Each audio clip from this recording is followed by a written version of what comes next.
अदन कोटड़ी कबीर में रिपोर्ट करे पियो आवाज़ न्यूज़ जो रिपोर्टर मसूद अहमद से तो प्यार जो परणो कंदड़ जोड़ो तहफ़ुज़ लाइ प्रेस क्लब कोटड़ी कबीर पहुची प्रेस कॉन्फ्रेंस कंदे मीडिया वारनि खे इनायत लाशारी सोनिया शेख ॿुधायो त मां पंजाब शहर पीर ज़ाहिर जी वसण आहियां। मां इनायत लाशारी सां प्यार कंदी आहियां ऐं मां पंहिंजे राज़ ख़ुशीअ सां पंहिंजो घर छॾे सिंध पहुती आहियां ऐं मीरापुर कोर्ट में प्यार जो परणो कयो आहे जंहिं ते मुंहिंजा मामा अकबर शेख शाहिद शेख मुझे मुड़ुस ऐं मुंहिंजी जान जा वैरी बणिजी विया आहिनि ऐं मुंहिंजे मुड़ुस ऐं उनजे वारसनि ते कूड़ा केस दाख़िल कराया अथनि।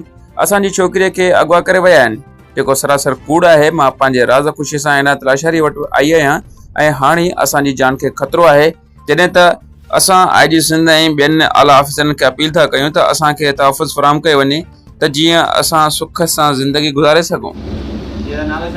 नालो इनायत गुलमीर जो रसूलाबाद शादी के प्यार जो परणो कयो आहे सोनिया सां।